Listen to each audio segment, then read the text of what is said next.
Deleuze era francés, y eso significa muchas cosas. En primera, seguramente le gustaba el pan baguette, seguramente amaba subir la Torre Eiffel, y además de eso, le encantaba cuestionar la manera en la que producimos y reproducimos el conocimiento. Ya sabes, lo normal. A pesar de haber sido bastante claro para ser un filósofo del movimiento postestructuralista, aún quedan muchas dudas con respecto a su pensamiento. Así que vamos a empezar por el principio. ¿Qué es la filosofía? Deleuze, junto a su compañero Félix Guattari, psicoanalista, militante político y al parecer la persona más paciente del mundo, respondió a esa pregunta en el 91 con el libro ¿Qué es la filosofía?, 11 años después de Mil Mesetas, una de las obras más importantes de su carrera conjunta. Deleuze arranca fuerte. Dice que cuando un filósofo crea conceptos, lo que está haciendo es construir algo que él y Guattari llaman un plano de inmanencia, una especie de suelo o superficie sobre la cual los conceptos pueden existir y relacionarse entre sí. Cada concepto tiene una densidad propia, una historia, una velocidad. Sé que suena a chino, pero espera. Lo crucial es esto. Para Deleuze y Guattari, el filósofo crea conceptos. Históricamente se ha dicho que la filosofía contempla, reflexiona o comunica. Pero para Deleuze y Guattari esto es un error de categoría.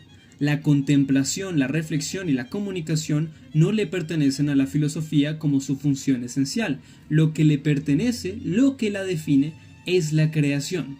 Para ser precisos, la ciencia, según ellos, crea functivos, es decir, funciones, proposiciones, modelos del mundo.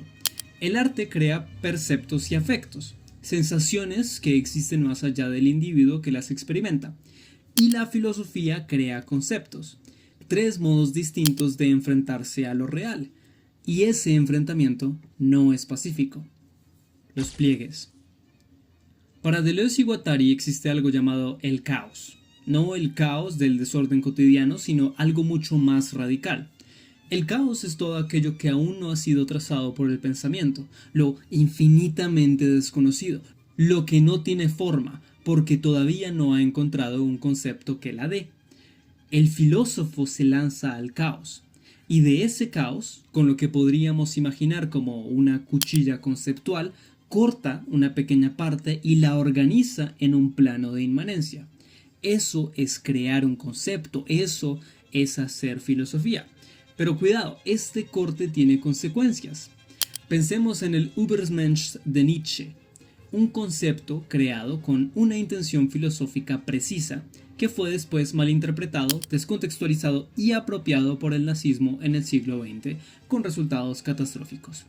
Los conceptos, podemos decir, no son inocentes. Y por eso el caos sigue siendo caos. No importa cuánto cortes, siempre queda algo afuera. El caos es esencialmente infinito. Siempre hay un excedente, algo que se nos escapa entre los dedos. Deleuze tenía una imagen preciosa para esto. Si aprietas una flor con demasiada fuerza, la destruyes. A veces es mejor dejar algo por fuera. El rizoma. Ahora bien, dado que no hay una sola manera de hacer esos cortes en el caos, ha habido históricamente muchos planos de inmanencia, muchos conceptos, muchas tradiciones de pensamiento. Y esos conceptos no flotan completamente aislados, se conectan. En biología, un rizoma es una red de raíces que crece de forma horizontal y descentralizada. No tiene un punto de origen único, no tiene jerarquía. Cada nodo de la red es tan válido como cualquier otro para ser punto de partida. Para Deleuze y Guattari, el conocimiento funciona así. No es un árbol con una raíz única y ramas que crecen hacia arriba en desorden. Es un rizoma, una red viva, horizontal, sin centro fijo. Puedo empezar a pensar la filosofía estoica y encontrarme de repente con Byung-Chul Han hablando de la sociedad del cansancio.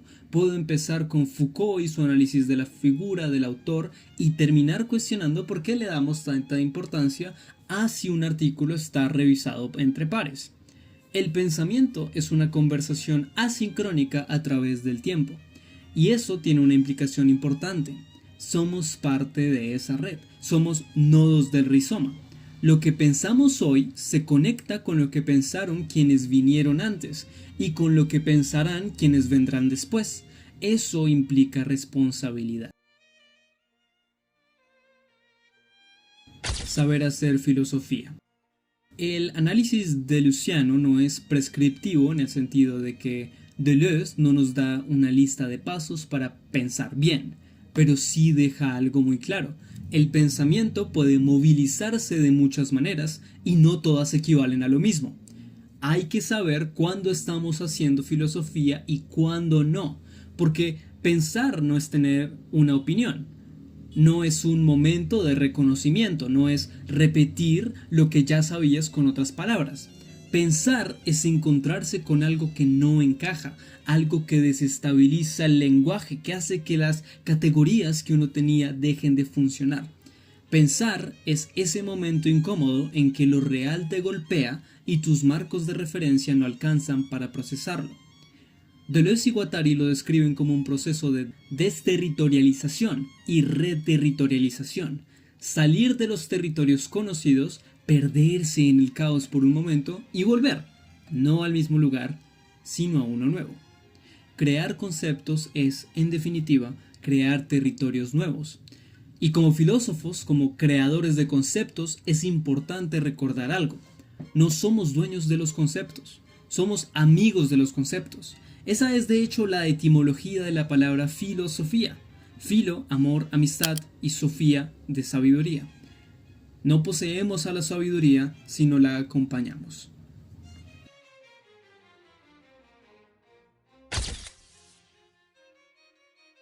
La invitación de Deleuze y Guattari es bastante clara. La filosofía exige lanzarse al caos, exige crear, exige ese coraje específico de enfrentarse a lo que no tiene forma para poder darle una. A crear vinimos y por crear nos iremos. Muchas gracias.